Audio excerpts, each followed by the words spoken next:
A paz, queridos, que bom estarmos aqui novamente no nosso programa semanal da Escola Bíblica Dominical para darmos sequência à nossa série de estudos bíblicos baseado nos 10 mandamentos.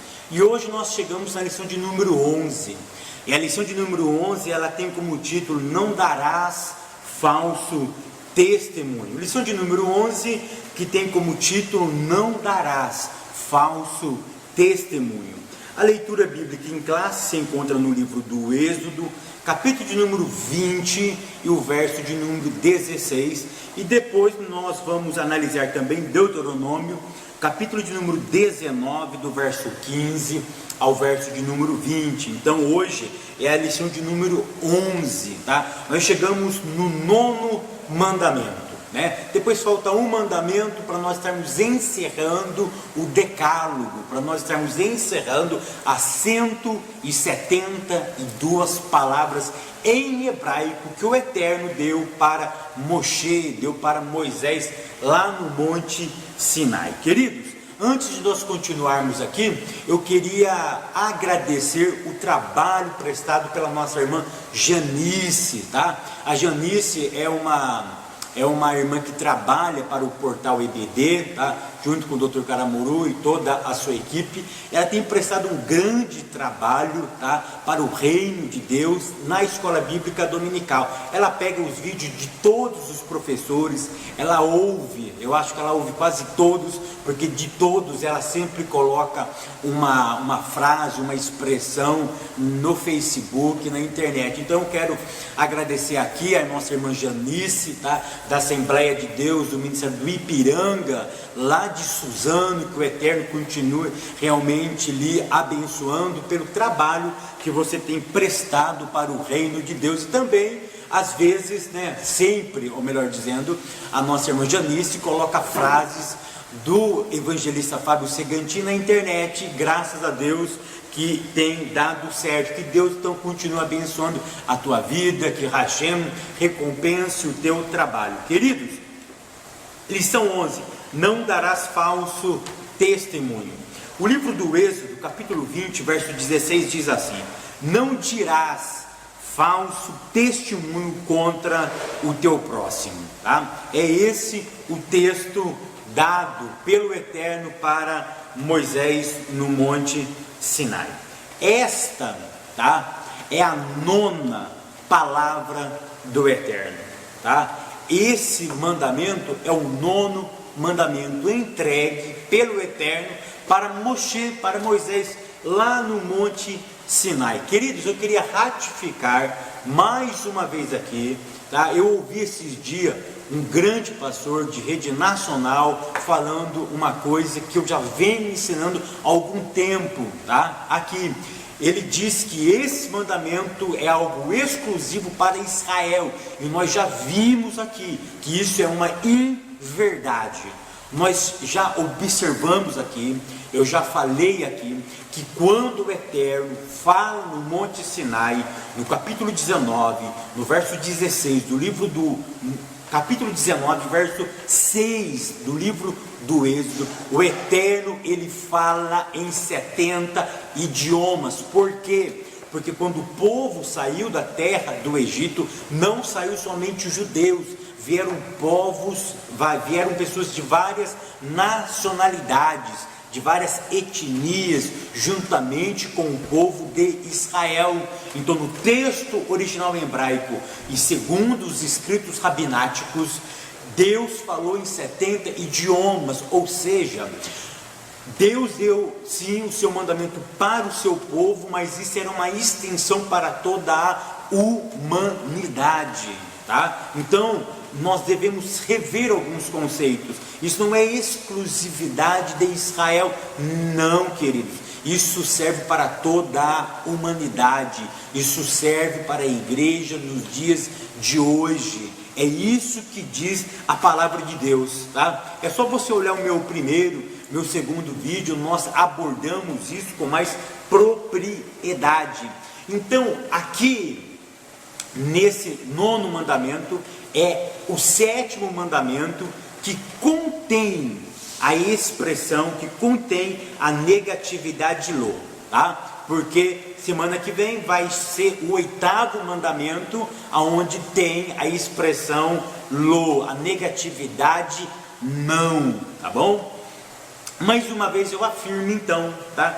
Que não é algo sugestivo, quando o Eterno diz não darás, não dirás falso testemunho, ele não está dando uma sugestão, mas ele está sendo imperativo, ele não está abrindo concessão, ele não está abrindo para nós negociarmos com esse princípio. O princípio é taxativo, o princípio ele não abre margem para dar outro tipo de entendimento, mas ele é imperativo, ele é taxativo, ele é fechado. Não fale mal do teu próximo, não darás, não responderás falsamente contra o teu próximo. Esse mandamento, ele contém 5 palavras em hebraico, tá? É apenas 5 palavras em hebraico, lembrando que os 10 mandamentos, ou as 10 palavras, contém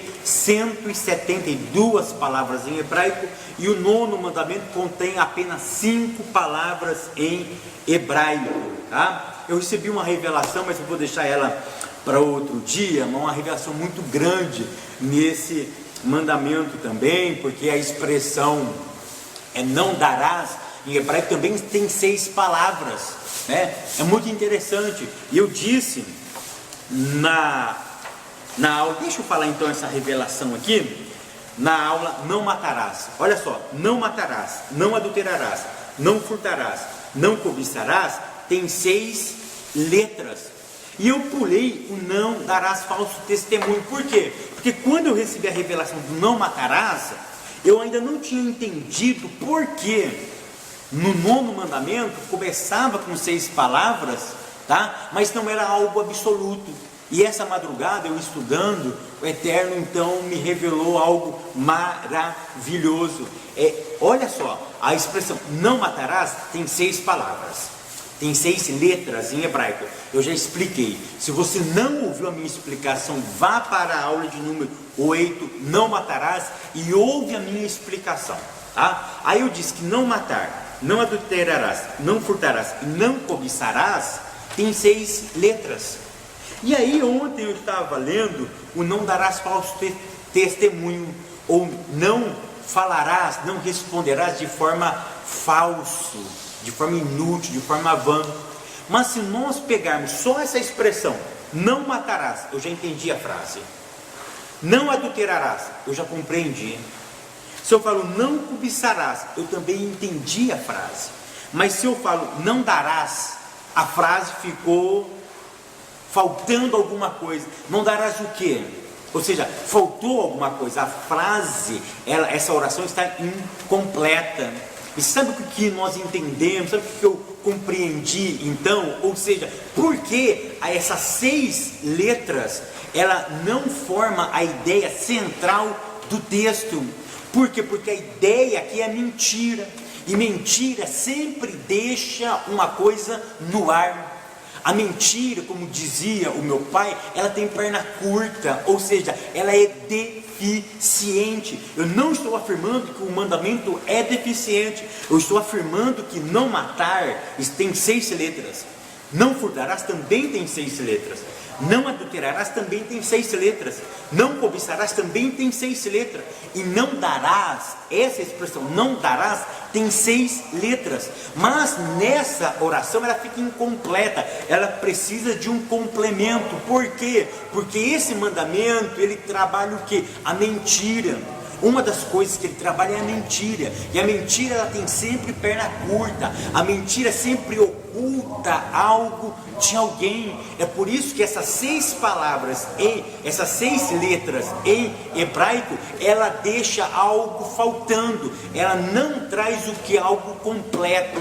É por isso, querido, que todas as vezes que nós mentimos, todas as vezes que nós falamos falsamente, existe algo faltando. É por isso que essas 6 letras em hebraico, ela dá a ideia do que? De algo que está faltando. E o que está faltando aqui? A verdade, o comprometimento com a palavra. Isso foi muito interessante, por isso que eu sempre digo, querido, se aprofunde na Torá, se aprofunde na Bíblia, que o Eterno ainda tem sempre algo a mais para nos revelar. Essa revelação que eu tive aqui, e você viu que ela foi evoluindo. Eu tive a primeira revelação do não matarás. A expressão não darás falso testemunho, eu não entendi naquele momento, mas essa madrugada o Eterno me revelou. Isso você não encontra em livro, você não encontra em teólogos, não. Sabe como nós entendemos isso? Através de uma comunhão com o Eterno. Cada vez que nós nos aprofundamos com comunhão, o Eterno se revela para nós.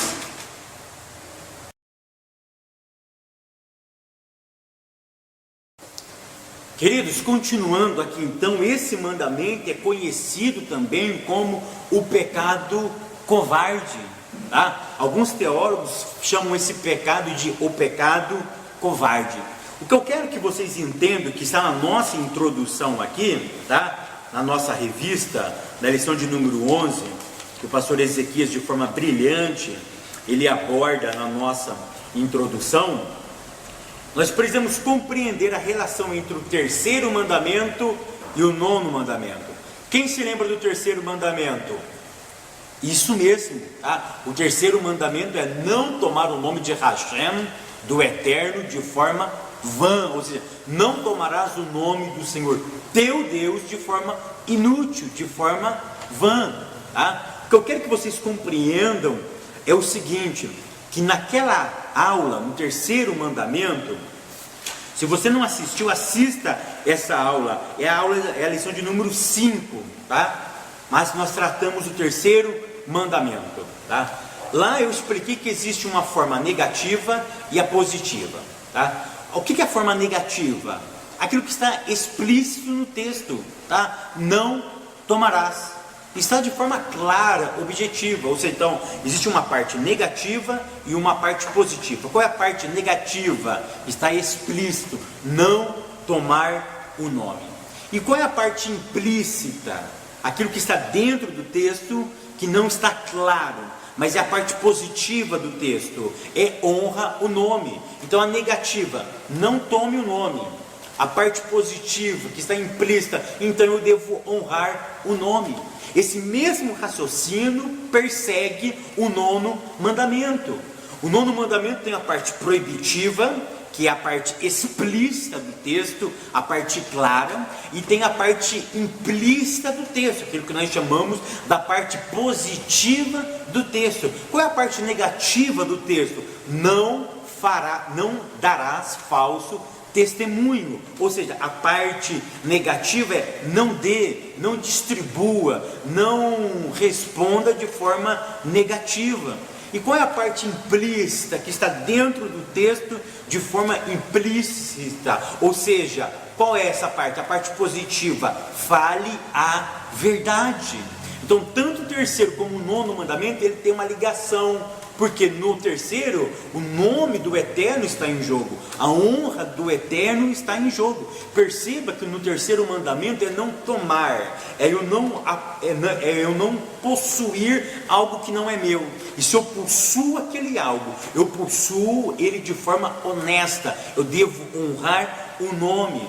Então observe que o terceiro mandamento é eu não tomar, ou seja, eu não pego para mim, e eu não posso viver de forma leviana aquele nome que eu assumi para mim. Aqui não é tomar, é dar. Aqui eu não posso promover, aqui eu não posso distribuir. É muito interessante essa relação. O terceiro mandamento é tomar, ou seja, eu pego para mim, eu trago para perto de mim. O nono mandamento não é trazer para perto de mim, mas é para distribuir para a sociedade. Eu não posso dar informações negativas, perversas, de forma alheia. Ou seja, o terceiro e o nono mandamento, ele trabalham muito juntos. Por quê? Porque o que está em foco aqui? A honra do nome de alguém. A ideia original desse mandamento, o nosso autor trabalhou isso de forma muito interessante. A ideia original era jurídica. Esse mandamento tem a ideia principal, a ideia originária, a parte jurídica. Sua preocupação era com a possibilidade de alguém vir a jurar em falso num tribunal em Israel. Por quê? Porque as consequências de um juramento em falso que convencesse os jurados e o juiz seriam irreparáveis, pois havia pena de morte para alguns crimes.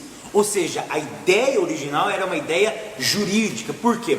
Porque em Israel existiam alguns crimes que a pena era a pena capital, era a pena de morte. Então, se uma pessoa convencesse os jurados ou o juiz da punibilidade do crime do réu, essa pessoa, se o crime fosse a pena capital, ela iria morrer. Tá? Então isso era um assunto muito sério.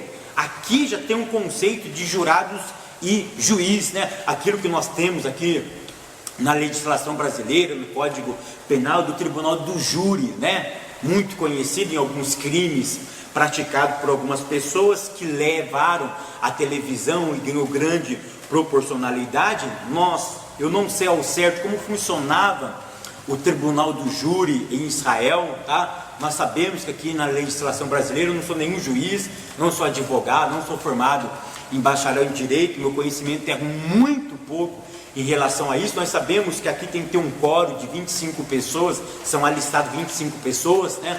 Essas 25 pessoas são intimadas a comparecerem em dia e hora marcada, mas se comparecer apenas 15 pessoas, já pode ter o Tribunal do Júri, porque dessas 15 pessoas ou das 25 pessoas, o juiz vai escolher quem? Escolherão 7 pessoas que vão compor o Tribunal do Júri. E essas 7 pessoas vão dar o veredito de se a pessoa é inocente ou culpada daquele crime. Mas enfim, o falso testemunho, ele ia convencer o Tribunal do Júri, tá? E ele ia convencer também o juiz. Então esse que era o medo, tá? Em Israel, esse que era a preocupação. Então Deus, para prevenir isso, tá? Ele estipula esse mandamento, para que os crimes não pudessem ser punidos de forma errônea, as pessoas, melhor dizendo, não fossem punidas de forma errônea. Quer ver um exemplo de que mesmo com esse mandamento havia pena de morte e pessoas inocentes morriam em Israel? Lembra do caso de Nabote? Leia 1 Reis, capítulo 21, do verso 8 ao verso 13. Aquela mulher infame, aquela mulher filha de Belial, a Jezabel, ela de forma maligna, de forma imprudente, de forma satânica. A Bíblia diz que ela porque queria a vinha de Nabote. E eu já gravei uma aula sobre a vinha de Nabote, procura aí no meu canal, é uma aula maravilhosa. Mas o texto diz que ela pega 2 homens, e esses 2 homens iriam jurar falsamente diante de todo o povo que Nabote tinha pecado contra o Eterno e contra o rei. E a Bíblia nos diz que aquelas testemunhas convenceu a população e o juiz de que eles estavam errados, de que ele estava errado. E qual foi a pena de Nabote? A morte. Um homem foi morto por causa de uma língua venenosa, por causa de uma mentira, por causa de um caluniador, por causa de um falso testemunho. Mas, como os princípios de toda lei é algo evolutivo, eu disse que os princípios de toda a lei é algo evolutivo. Esse mandamento também evoluiu. Ele passa do campo jurídico para o cotidiano da vida. Ele sai dos tribunais, ele sai da jurisprudência, ele sai da área jurídica e ele entra no cotidiano da vida. Ele entra nas esquinas, ele entra nas faculdades, ele entra dentro de casa, ou seja, ele sai da esfera jurídica e passa para o campo social, para o cotidiano da vida. Aquilo que o Dr. Milton Schwantes chama de pé no chão. Cai para o cotidiano da vida, para a estrada da vida, para o dia a dia da sociedade. Qual seria isso aí? O controle sadio das palavras. Ou seja, enquanto eu vivo em sociedade, eu devo ponderar aquilo que eu falo. Tanto na ideia primária, que é a ideia jurídica, quanto no seu desdobramento, que é o cotidiano da vida, o ensino é central. Tanto no judiciário, tanto no social, no cotidiano da vida. Qual é a ideia principal deste mandamento? Verdade e cautela no falar da vida alheia. Ou seja, preste atenção no que você vai falar. Verdade e cautela no falar da vida alheia. Eu já disse, mas eu quero reforçar aqui que esse é um pecado típico dos covardes. Apunhala pelas costas, assassina-se de forma covarde mediante o falar. Esse é um pecado dos covardes, típico daqueles que querem a qualquer custa a sua derrota. Já viu aquelas pessoas? Deixa eu comentar isso, nós já entramos no primeiro tópico. Já viu aquelas pessoas que uma pessoa erra na igreja e ele não está preocupado simplesmente em denunciar o erro dessa pessoa. Na verdade, a preocupação dele é denunciar o erro para ver o quê? Para ver ele, desculpe a expressão, ele caído no chão. A preocupação não é com a alma, a preocupação é com a derrota. A preocupação não é para restaurar, mas é para destituir ele das suas funções ou dos seus cargos que ele possui na sua comunidade. Ele não vê a hora do líder errar. Ele não vê a hora do professor da escola bíblica dominical errar. Por quê? Porque aí ele entra de sola. Aí ele entra querendo o quê? Ele entra de forma caluniada. Ele entra de forma difamando. Ele pega uma verdade, ele espalha aquela verdade para quê? Para tentar destruir aquela pessoa também. Porque o intuito dele não é restaurar, mas o intuito é destituir ele daquela posição. Por quê? Porque o caluniador, quando ele fala mal de alguém, ele se eleva, ele sobressai aquela pessoa, ele se exalta e automaticamente ele abate a pessoa que ele está falando. Então esse mandamento é o mandamento dos covardes. O tópico 1 fala sobre o 9º mandamento, a abrangência desse mandamento.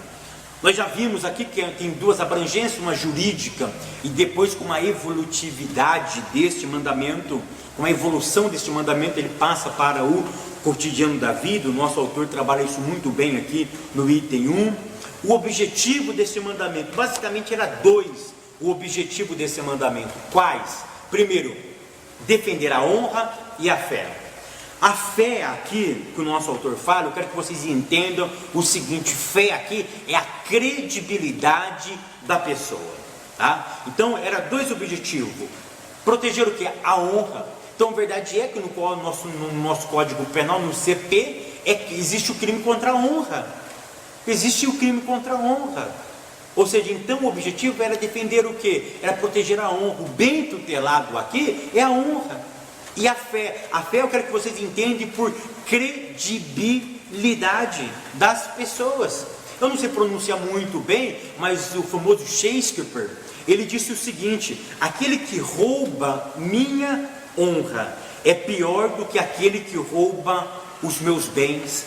Shakespeare dizia que roubar os bens não tem tanto peso como roubar a sua honra. Por quê? Bens a gente repõe, bens a gente conquista, honra não.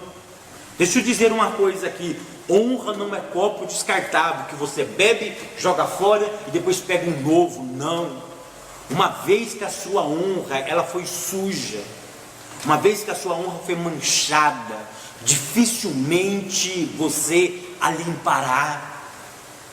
É por isso que o objetivo é proteger a honra e a credibilidade das pessoas, porque honra não é copo descartável, honra é uma só, e nós não podemos manchá-la, nós não podemos sujá-la. Uma vez suja, uma vez manchada, é irreparável esse dano. Por quê? Porque o dano ficou. mas ela ficou. Outras pessoas já adquiriram um preconceito ao teu respeito. E se você nunca mais viu aquela pessoa, não adiantou mais nada, porque ela vai levar de você aquele conceito que falaram de você. É por isso que esse pecado é um pecado de covardes. Por isso que esse pecado é um pecado de covardes. Aí eu escrevi assim: uma vez a honra enlameada dificilmente se limpará. Tá? Então por isso que o objetivo é proteger o que? A honra, a credibilidade das pessoas. Terceiro item, o contexto. O nosso autor aqui, eu vou explicar essas palavras aqui, ó. Shofetim e a palavra Elohim ou Eloquim. O que o autor quis dizer aqui é o seguinte: se você ler em Deuteronômio capítulo 19, versículo 17, ele vai falar sobre o Shofetim. Shofetim em hebraico é juízes. A expressão que ele escreveu aqui, ó, Shofete é um juiz, está no singular. Aí se eu colocar o in aqui, ó, no T, eu coloco o I e o M, fica Shoftim. Shoftim é juízes, tá? O que ele está querendo dizer aqui é o seguinte: que em Deuteronômio capítulo 19 e o verso de número 17 diz assim, ó: então aqueles dois homens que tiverem a demanda se apresentarão perante o Senhor, diante dos sacerdotes e dos juízes que houver naqueles dias. Aí ele está dizendo o seguinte, que é um mandamento de que os homens deverão ser entregues a quem? Perante o Senhor, na presença dos juízes, tá? E dos sacerdotes. Aí o que o pastor Ezequiel fez de forma brilhante foi o seguinte: ele pega o livro do Êxodo, capítulo 22, do verso 8 ao verso 9, e ele diz o seguinte, e aí você deve ler essas duas passagens, que na nossa Bíblia diz que a pessoa deveria ser entregue ao dono da casa, mas no original hebraico é isso que ele está querendo dizer aqui, que a expressão dono da casa, na verdade, é a expressão Ha-Elohim, ou para alguns, Eloquim. O que ele quis dizer? Que em Deuteronômio, esses homens deveriam ser entregues perante o Senhor, na presença dos sacerdotes e juízes. Mas aqui no livro do Êxodo, capítulo 22, a expressão dono da casa, na verdade no original, é perante o Eterno, perante o Criador, tá? Aí ele diz de forma brilhante, a tradução literal seria perante Deus, como aparece na Septuaginta e na Vulgata Latina. Este uso é padrão para o verdadeiro Deus no Antigo Testamento, e não deve ser traduzido como deuses, por causa do artigo. O emprego de juízes aqui é legítimo. Então se nós lermos na nossa Bíblia, no livro do Êxodo, capítulo 22, do verso 8 ao verso 9, especificamente no verso de número 8, nós vamos ver a expressão juízes. Mas se você ler no original hebraico, não tem a palavra shoftim, não tem a palavra shofete. Qual é a palavra que Moisés usa no original hebraico? A Elohim, ou seja, o Eterno. Mas por que foi traduzido como juízes? É isso que ele está querendo dizer aqui, ó. Aí ele diz o seguinte, que o emprego de juízes, que no original não é juízes, em Êxodo, é a expressão a Eloquim, ou a Elohim. O que ele está querendo dizer? Que a expressão é honesta, ela é justa, e não se questiona essa tradução.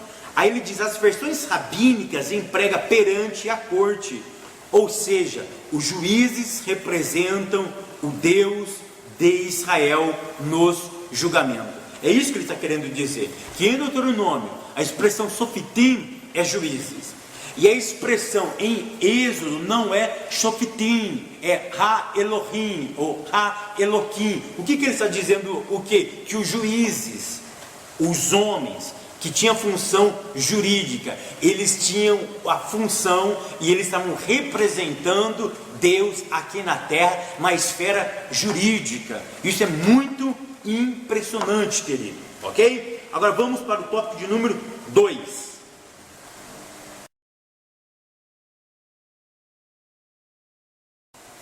Queridos, agora o tópico de número 2, o processo, tá? Eu não sou jurista, eu não sou advogado, isso aí é para o doutor Caramuru, né? Os advogados que me acompanham aí. Mas o autor agora, ele vai entrar numa parte como que funcionava o processo jurídico em Israel, tá? É isso que ele vai falar aqui, tá? O que é um processo? O processo de forma bem simples, é a parte física do processo, o processo é a parte física, né? Pode reparar que um processo hoje, ele tem número. Então você chega lá no fórum e fala, eu quero ver o meu processo número 6666, né? Pega o meu processo aí, qual é o número? 666. Beleza, a pessoa vai lá, o técnico, o escrevente vai lá, pega o processo 666, o processo é teu, e eu posso ler esse meu processo. Então o que é um processo? É a parte física, aquilo que você pode pegar, tá? E cada processo existe um procedimento. É isso que o autor está querendo dizer aqui no item 1, responder em juízo, falso testemunho e o próximo. O que são essas pessoas? Essas pessoas vão compor o processo. Mas o processo, existe o procedimento que esse processo vai ser executado, tá? Aqui no Brasil existe o procedimento ordinário, sumário, sumaríssimo. Para cada tipo de procedimento existe uma forma, uma ritualística, tá? Em Israel era a mesma forma. Existia um processo contra uma pessoa e existia o quê? O procedimento de se julgar aquela lídia, tá? Existia a forma de julgar aquele processo, aquele delito, tá? E para cada tipo de crime existia assim a diferenciação na forma dos seus litígios, existia assim a forma diferente de julgamentos, tá bom? Como tem no Código Penal, como existe hoje na Constituição Brasileira. Cada rito tem a sua modalidade. O rito ordinário, existe o sumário, o sumaríssimo, né? Eu não entendo muito dessas coisas aí, aqui não, mas o Caramuru que entende muito bem disso, né? No rito ordinário eu não me lembro mesmo, mas eu acho que são 8 testemunhas. No sumário são 5 testemunhas. No sumaríssimo existe também a possibilidade de algumas testemunhas. Enfim, o que seria então um processo, tá? O processo seria a parte física, aquilo que você pode consultar no balcão do seu fórum, tá? Existe um número de processos, por exemplo, o 666 é o número de um processo, tá? Pode tramitar na esfera civil, trabalhista, penal, enfim, em cada uma da sua respectiva competência, tá? E o que é o procedimento? É a forma que aquele processo vai tramitar, de uma forma mais célere, de uma forma mais demorada, no caso, no rito ordinário, e assim sucessivamente. O que estava acontecendo aqui era o seguinte, o item de número 1, responder em juízo, tá? É por isso que o texto diz, não darás, ou não dirás, tá? Perceba que o nosso autor aqui, ele coloca a expressão aná em hebraico. Por quê? Porque a expressão, o mandamento em hebraico começa com lotane. Lotane significa o quê? Não, taane significa o quê? Não responda, não fale. Então a expressão aná em hebraico é responder, corresponder, testemunhar, falar, gritar, tá? Tem a ideia também, ela é uma ideia secundária, mas aqui se aplica essa ideia à expressão testificar, tá? Então aqui, querido, não dá só a ideia da testemunha. Por exemplo, imagine que alguém levou eu a juízo. Eu estou sendo réu num processo, tá? Eu não estou sendo autor, eu estou sendo réu no processo.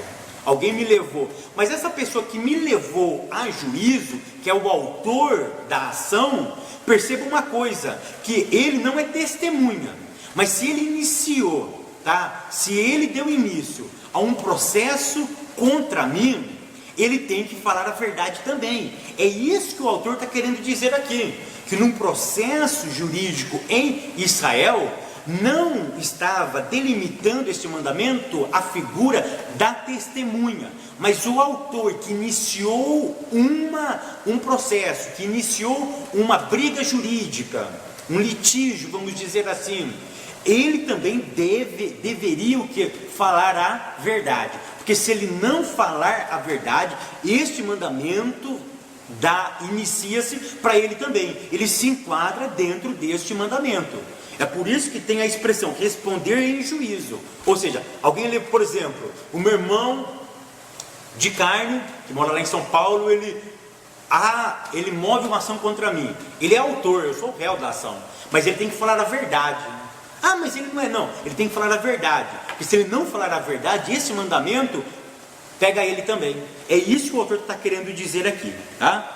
Falso testemunho. Então eu não posso. Então o que significa a palavra aná? É responder, corresponder, tá?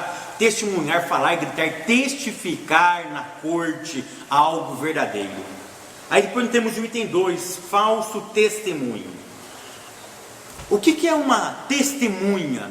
É aquela pessoa que testemunhou, que viu de primeira mão um acontecimento e que no tribunal, que perante o juiz ou perante o tribunal do júri, enfim, perante um processo jurídico, ele vai falar aquilo que ele viu. Em Levíticos, capítulo de número 5, verso de número 1, a testemunha poderia ser ouvida também apenas se ela tivesse ouvido os fatos. Ela poderia também testemunhar daqueles fatos, mesmo se ela não tivesse visto, mas ouvido tal acontecimento. Aí o autor coloca uma expressão aqui em hebraico, ed, tá? A expressão ed significa testemunha, tá? Significa aquela pessoa que viu uma determinada coisa, tá? Então a expressão ed. E aí ele usa a expressão emed shav. Emed chave, a palavra emed, tá? Chave é testemunho vão, ou seja, a palavra chave no final aqui significa vão, de forma inútil. Por isso que ele traduziu aqui literalmente testemunho vão. Ou também a palavra ed shaker.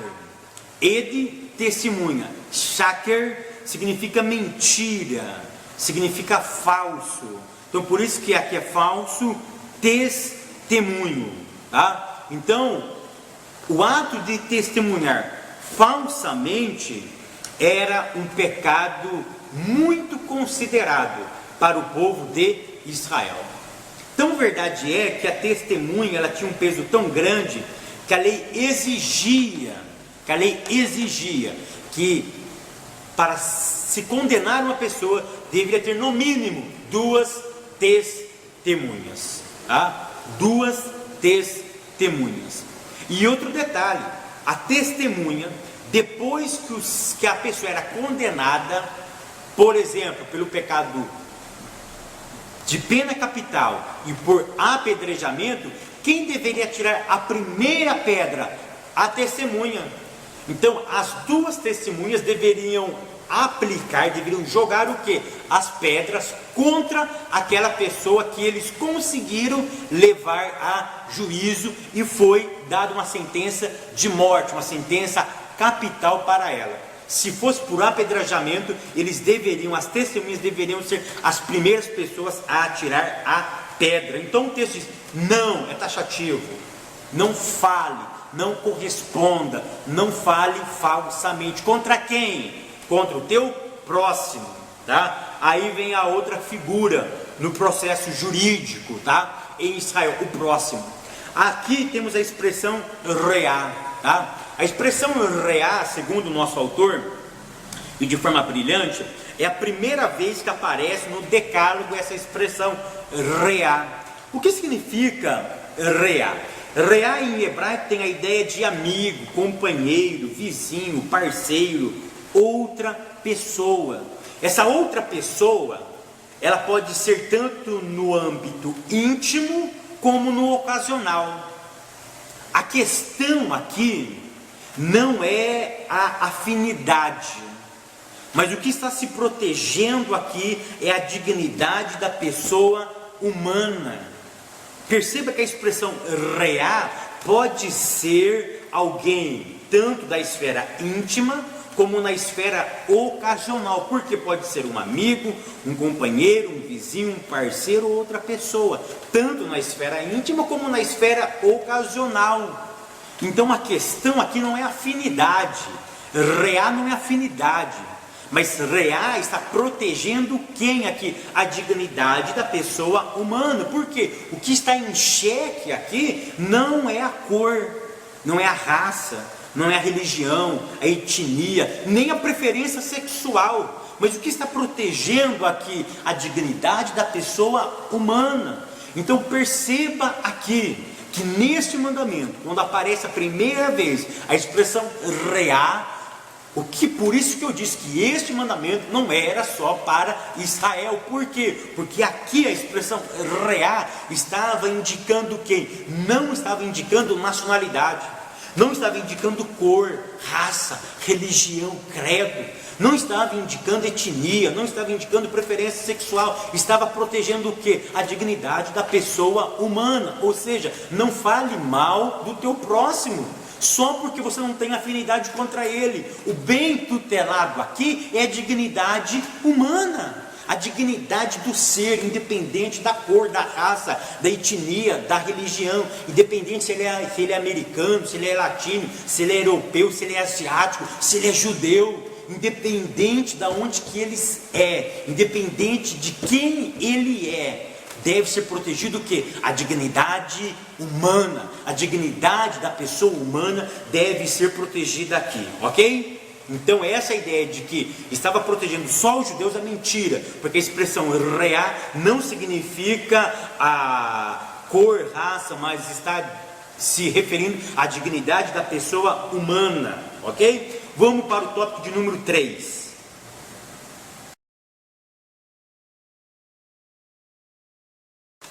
Queridos, agora vamos entrar no tópico de número 3. O tópico de número 3 vai falar sobre a verdade. Item de número 1, o Antigo Testamento. O nosso autor ele vai falar sobre a palavra emet, tá? A palavra emet, a palavra verdade em hebraico é emet. O Antigo Testamento ele reconhecia que uma testemunha podia ser fiel ou falsa no seu relato. Por isso que no primeiro caso da pessoa falar fielmente em um processo jurídico, eles escolheram a palavra emet, ou seja, eles qualificaram essa pessoa como uma pessoa emet, que falaria a verdade, tá? E o nosso autor ele colocou a palavra emet, e ele significa verdade, e ele colocou a palavra também emuná, emuná como fé, tá? Eu já preguei isso daqui em algumas igrejas, já, sobre a palavra emuná. Emuná não significa fé, não significa crença. Emuná, na verdade, significa crer em um sistema. Emuná é uma ideia muito profunda, tá? Então, emet é verdade. Daí deriva-se a palavra emuná. Emuná significa o que? Fidelidade em um sistema. E o nosso autor diz que também deriva da palavra amém. Amém em hebraico, que nós conhecemos como amém, significa firmemente, significa conclusão, ou assim seja, tá? Mas a verdade, amém em hebraico é um acróstico, tá? Qualquer dia eu vou gravar uma aula só sobre o amém aqui, tá? Só sobre o amém, que vocês vão ver que é coisa fantástica, tá? Amém, assim seja. Na verdade, amém é um acróstico, tá? Ele é um acróstico. Mas a ideia é o seguinte, que no ato de falar contra a vida alheia, deveria se preservar o que? A verdade. A verdade deveria ser o carro-chefe dessa pessoa ao falar de uma outra pessoa. É por isso que a verdade é algo que nós deveríamos priorizar no nosso relacionamento com a sociedade. A verdade é algo que está em extinção, não é verdade? As pessoas hoje mais mentem do que falam a verdade.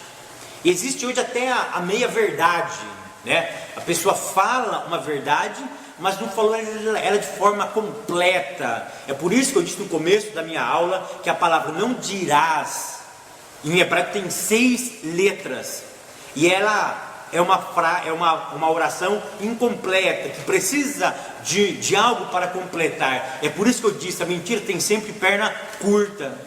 Então por isso que a minha verdade ela não existe, é verdade ou é mentira. Então uma pessoa que omite algo nas suas palavras, ela está tentando defraudar alguém. É uma pessoa que vive de uma forma deficiente. A sua vida ela é deficiente. Então a verdade ela deveria ser a primazia da nossa religião, da nossa fé, da nossa crença. Aí o autor, no item de número 2 do Novo Testamento, ele fala sobre o termo aletheia, e de forma brilhante o autor explica aqui que aletheia no grego vem de 2 expressões. A primeira expressão é lantano e leto, que significa ocultar ou encobrir algo de alguém. Então, quando o texto diz que nós deveríamos ser aletheia, a expressão ela é uma partícula negativa, que tem a expressão não. Então significa não oculta nada a ninguém, ou seja transparente, seja claro, seja objetivo, não omita fatos, seja verdadeiro. É isso que o texto está querendo dizer. Então a verdade ela deve ter prioridade na nossa vida. E o item de número 3 pergunta o que é a verdade. Eu sei que é uma pergunta filosófica que nós poderíamos gravar várias aulas sobre o que é a verdade no conceito filosófico, em algumas culturas, o que é a verdade. Mas eu acredito que a verdade é aquilo que João, no capítulo 14, do verso 6, disse.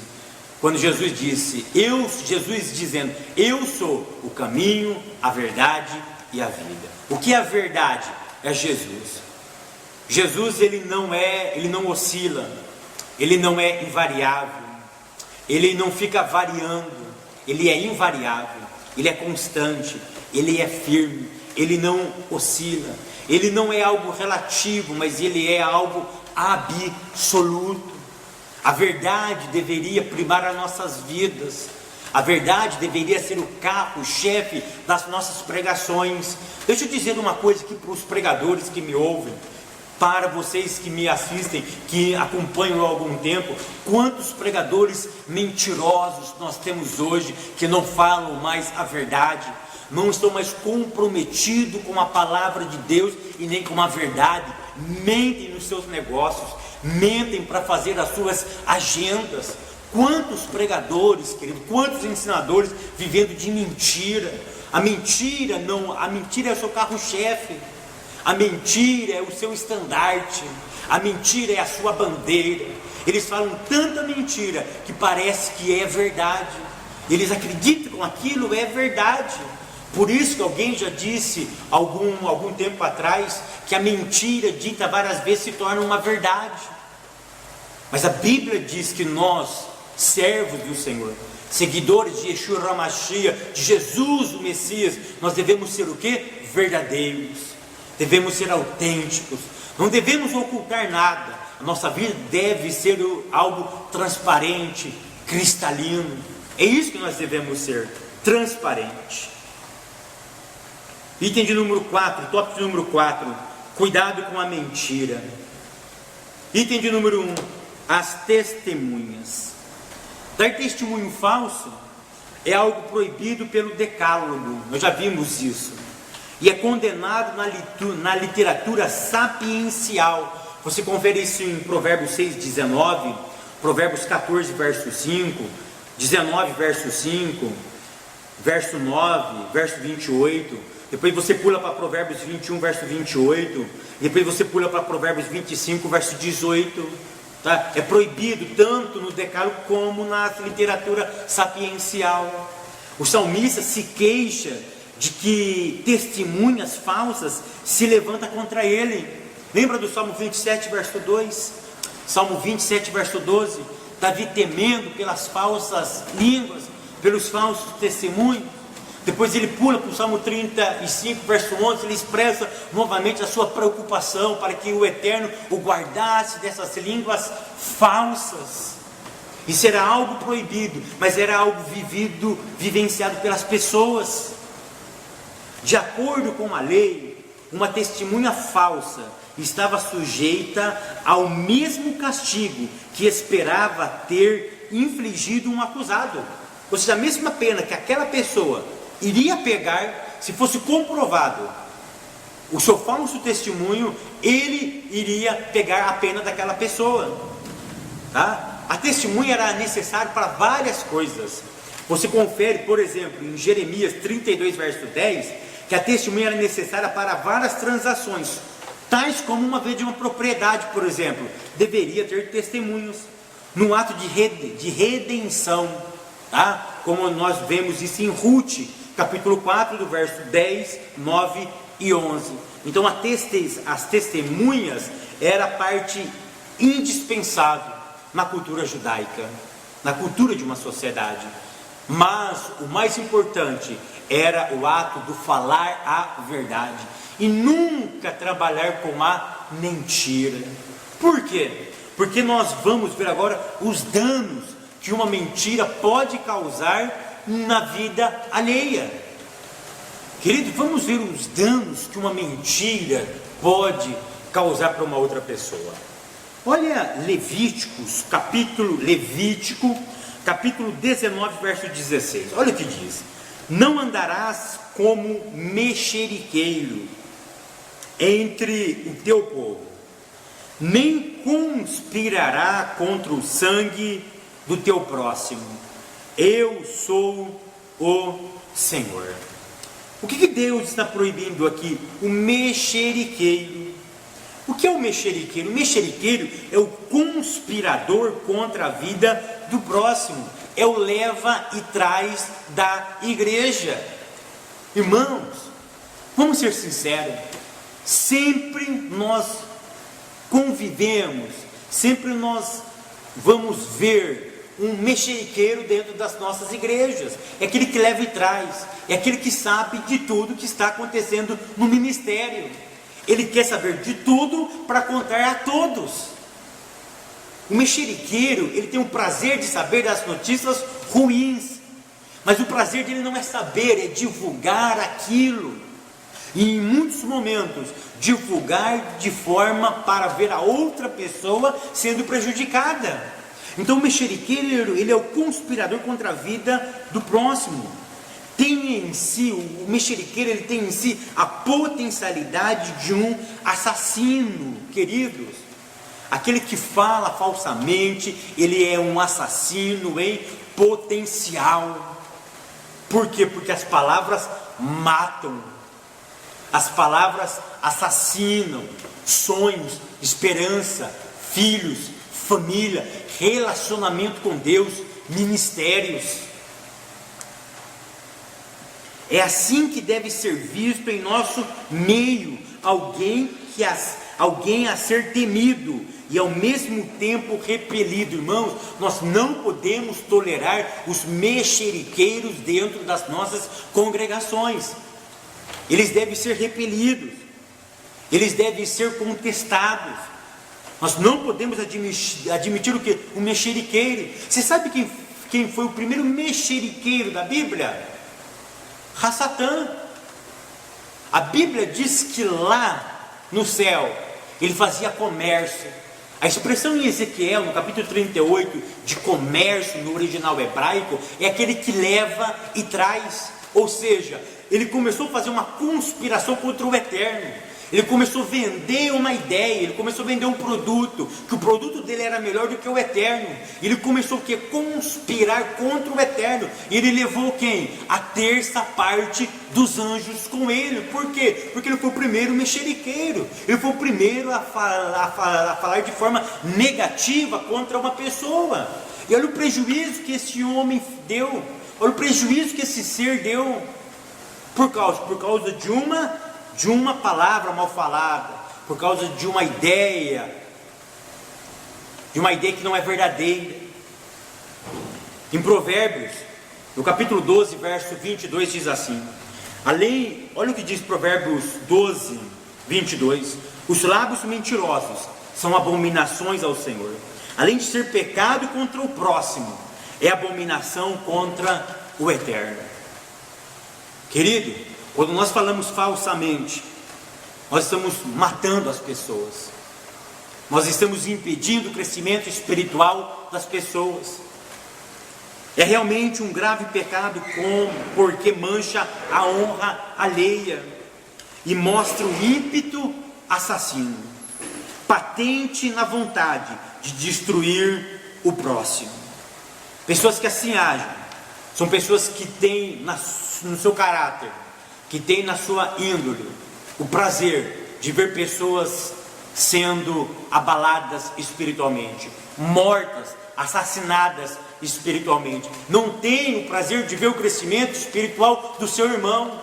Se ele está vendo a pessoa cantando melhor, se está vendo que Deus está abençoando o louvor daquela pessoa, se está vendo que o professor está uma bênção, que o irmão está pregando, ele tem vontade, mas ainda não conseguiu, ainda o Eterno não levou ele naquela posição, ele faz de tudo para prejudicar aquela pessoa, mas para tomar a posição daquela pessoa. Querido, preste atenção no que eu vou dizer aqui. Preste atenção. A Bíblia diz, em João, capítulo de número 8, e o verso de número 44. Na nossa lição, no tópico de número 4 e no item de número 3, fala sobre o pecado da mentira. João 8 e 44 diz o quê? Diz assim: vós tendes por pai o diabo, e quereis satisfazer os desejos de vosso pai. Ele é homicida desde o princípio, e nunca se firmou na verdade, porque nele não há emete, não há verdade, não há credibilidade. Quando ele profere mentira, fala do que lhe é próprio, porque é mentiroso e pai da mentira.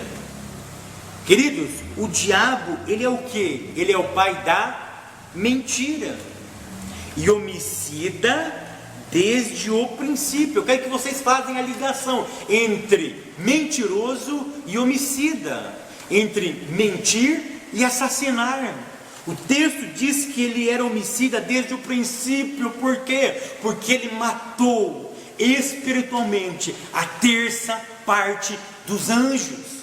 Com o quê? Com a sua fala, com o seu mexerico, com a sua venda indecente de ideias no mundo espiritual. E ele conseguiu levar a terça parte, fazendo com que esses anjos, que foram criados para o beneplácito da vontade de Deus, viver eternamente na morte espiritual. Os anjos que viveram para glorificar o nome de Deus, agora estão vivendo, difamando o nome de Deus, porque eles morreram espiritualmente.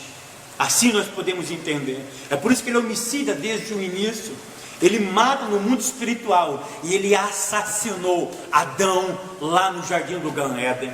Lá no jardim do Éden, a Bíblia diz que a serpente, o diabo, enganou com o quê? Com falas, com meia-verdades. Ele a assassinou desde o princípio. Então, qual é a ligação que nós temos que fazer? A ligação não pode passar desapercebida. O pai da mentira é o pai da morte dos homens. Ele é pai da mentira, mas ele é pai da morte. E sabe, a dedução é lógica. Lendo João 8,44, nós veremos que ele é o pai da mentira. Pelo menos disso é verdade. Ele é o pai da mentira. O mentiroso então é o quê? Uma pessoa que fica mentindo, uma pessoa que ama mentira. A Bíblia diz que os mentirosos, aqueles que amam a mentira, ficarão fora do reino. Aquele que tem a mentira como verdade, como guia da sua vida. O mentiroso é o que então? É filho dele. Eu sei que é dura essa palavra, mas é Bíblia, é a verdade. Infelizmente que isso não é pregado em grandes congressos, isso não é pregado na mídia, mas o mentiroso é filho do diabo. É isso, se ele é o pai da mentira e pai dos homicidas, aquele que mente é filho do diabo. O fofoqueiro tem um parentesco especial com o maligno. É assim, ó, é um em carne. É um em carne. O mentiroso, o fofoqueiro, o mexeriqueiro. Dentro da igreja. Irmão, não tem esses programas de fofoca na televisão? Nelson Rubens, esses programas? Tem pessoas que imitam esses programas na televisão. Nós temos dentro da nossa igreja os Nelson Rubens. Nós temos aí as contíguos da vida. Nós temos aqui os almanaques da vida. Pessoas que sabem de tudo e de todos, para prejudicar a tudo e a todos. A mentira, ela vai destruindo lentamente a igreja. Nenhum seguidor de Jesus Cristo deve ter tal laço de parentesco. Irmãos, querido, leva isso para a tua classe. Se alguém está tendo esse parentesco, esse laço, vamos quebrar esse laço. Vamos desatar esse laço de parentesco com o maligno. Vamos falar a verdade, porque Deus é o Deus da verdade. Ele é o Deus da verdade. Vamos nos aliançar a Ele, ao Deus da verdade, que nada está oculto a Ele. Queridos, leia para nós, para a sua classe, Apocalipse 12, verso 10. Apocalipse capítulo 12, verso 10 diz que o maligno, ele é o acusador dos nossos irmãos. Depois você pode conferir isso também em Zacarias capítulo 3, verso 1. Ou seja, qual é o papel de Satã? Qual é o papel dele? É acusar as pessoas, irmão, presta atenção. Se nós estamos acusando pessoas, nós estamos trabalhando para o diabo. Nós estamos na sua empreitada. Nós fomos alistados na sua empresa. A nossa carteira de trabalho, ela foi assinada por Satã. Nós estamos trabalhando para ele. E você sabe qual vai ser o pagamento? Morte espiritual. Igrejas frias, vazias, pessoas doentes espiritualmente. Por quê? Porque estamos trabalhando para o maligno. E qual é o salário? A morte espiritual. Nós devemos abrir os nossos olhos. Nós não podemos caluniar as pessoas. Nós não podemos difamar as pessoas. Pastor Marco Feliciano, ele tem uma mensagem muito bonita. E uma das suas mensagens ele fala sobre pessoas que morreram no ministério por causa de palavras. Pastores que morreram por causa de palavras. Eu conheço pessoas que estão frias espiritualmente por causa de palavras. Eu conheço irmãos que não têm vontade nenhuma mais de pregar, porque se deixaram levar por palavras. Irmão, não empresta a tua boca para Satanás. Não empresta os seus lábios para Satã. Empresta os seus lábios para o Eterno, para que Ele produza na tua boca palavras de vida. Eu quero concluir essa aula dizendo que a misericórdia no trato e o cuidado nas palavras são posturas dignas de um cristão. Misericórdia no trato e o cuidado nas palavras são posturas dignas de um verdadeiro cristão. Não vamos matar as pessoas com palavras, não vamos matar as pessoas com aquilo que nós estamos falando, mas vamos ter misericórdia delas. Que os nossos lábios sejam lábios restauradores, que os nossos lábios sejam lábios que restauram vidas, que despovoam o inferno. Vamos promover alegria dentro da nossa igreja. Quando nós ouvirmos pessoas fofoqueiras dentro da igreja, com carinho, com amor, vamos tentar desfazer essa amizade que ele está tendo com Satã. Vamos dar baixa na carteira deles, querido. Vamos pegar a carteira de trabalho dele e vamos dar baixa. Vamos registrar a carteira dele lá com o Eterno, porque no Eterno vai dizer, ele vai trabalhar comigo e só vai falar a verdade. E qual é o pagamento? Alegria, vida eterna, avivamento dentro da igreja, união, o óleo descendo dentro da igreja. Então por isso eu termino essa aula com essa frase: misericórdia no trato e cuidado nas palavras são posturas dignas de um verdadeiro cristão. Que o Hashem continue nos abençoando. Até a semana que vem, querendo Deus.